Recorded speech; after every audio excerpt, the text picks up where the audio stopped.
Panduan dasar statistical sampling dalam pemeriksaan.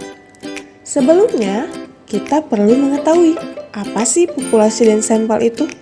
Populasi adalah keseluruhan objek pemeriksaan, sedangkan sampel adalah bagian dari populasi yang memiliki sifat yang sama dan homogen dengan populasi itu sendiri.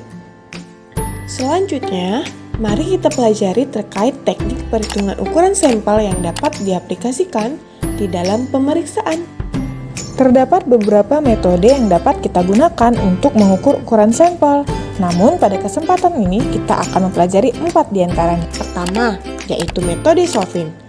Perhitungan sampel menurut metode Solving yaitu menggunakan rumus N sama dengan N besar dibagi 1 tambah N besar dikali E kuadrat, di mana N kecil merupakan jumlah sampel, N besar merupakan besar populasi, dan E merupakan batas toleransi kesalahan, yaitu 1%, 5%, dan 10%. Nah, untuk variabel E ini sendiri, dalam praktek pemeriksaan yang dilakukan oleh BPK dapat dipersamakan dengan tolerable error atau TE. Untuk menambah pemahaman, mari kita belajar dari contoh soal berikut ini. Akan dilakukan pemeriksaan atas penyaluran bantuan langsung tunai atau BLT dengan total populasi adalah 5.000 kepala keluarga.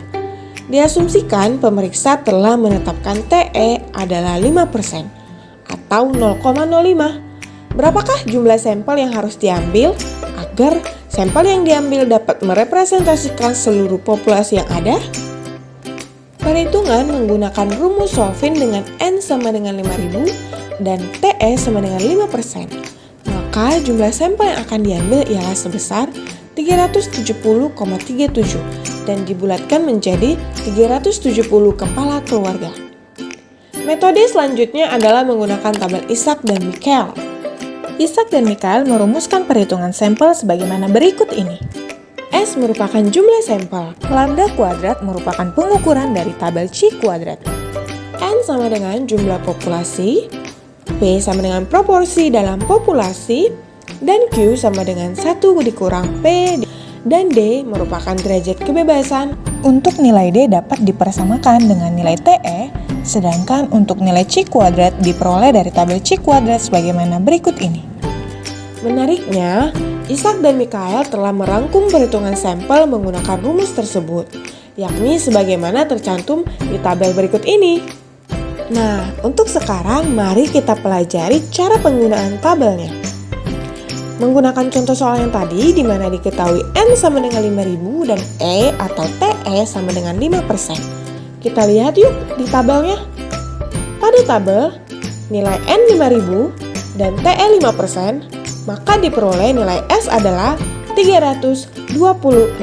Metode selanjutnya yaitu menggunakan tabel Morgan and Crichi. Morgan and Crichi merumuskan pengukuran sampel sebagaimana tabel berikut ini. Perbedaan pengukuran sampel menggunakan tabel Isaac dan Michael juga Morgan and Crichi, yakni pada tabel Morgan and Crichi tidak mempertimbangkan nilai tolerable error-nya atau TE. Nah, untuk mempermudah kita dalam melakukan pengukuran sampel, Morgan and Crichi telah merangkum seluruh perhitungan sebagaimana tercantum dalam tabel berikut ini. Nah, menggunakan contoh soal yang tadi, di mana nilai N sama dengan 5.000 KK, maka diperoleh nilai sampel yaitu sebesar 357 kepala keluarga. Sebelumnya, kita telah mempelajari tabel Isaac dan Michael juga tabel Morgan and Crichi. Kedua tabel ini akan membantu kita untuk melakukan pengukuran sampel saat pemeriksaan karena telah menyediakan angka-angka perhitungan berdasarkan rumus yang telah ditentukan. Namun, tabel ini memiliki kekurangan, yakni tidak lengkap dan terbatas. Nah, bagaimana apabila jumlah sampel yang akan kita cari tidak tersedia dalam tabel? Maka kita dapat melakukan perhitungan menggunakan rumus Solving sebagaimana yang telah kita pelajari sebelumnya dan sebagaimana terlampir. Metode yang keempat ialah sampling fraction per cluster. Metode sampling fraction per cluster digunakan untuk menentukan sampel berdasarkan data populasi jika sampel yang diinginkan bersifat proporsional. Rumus untuk menghitung sampling fraction cluster atau FI ialah NI dibagi N, di mana NI merupakan jumlah per cluster dibagi dengan N jumlah keseluruhan populasi. Setelah memperoleh nilai sampling fraction clusternya, maka selanjutnya kita akan menghitung banyaknya sampel per cluster yang disimbolkan dengan NI dengan rumus nilai fraction clusternya atau FI dikalikan dengan jumlah sampel keseluruhan yang disimbolkan dengan N. Nah, untuk nilai N ini sendiri dapat diperoleh menggunakan 3 metode perhitungan jumlah sampel yang sebelumnya telah dijelaskan. Untuk menambah pemahaman, mari kita belajar dari contoh soal berikut ini.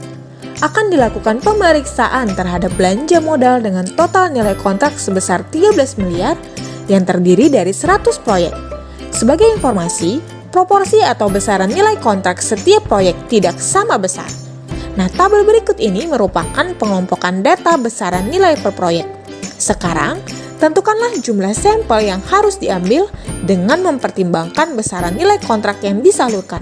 Sebagai asumsi, batas toleransi kesalahan yaitu sebesar 5%. Menggunakan tabel Isaac dan Mikhail dengan N besar yaitu 100 proyek dan TE yaitu 5%, maka diperoleh jumlah sampel atau N yaitu sebesar 78.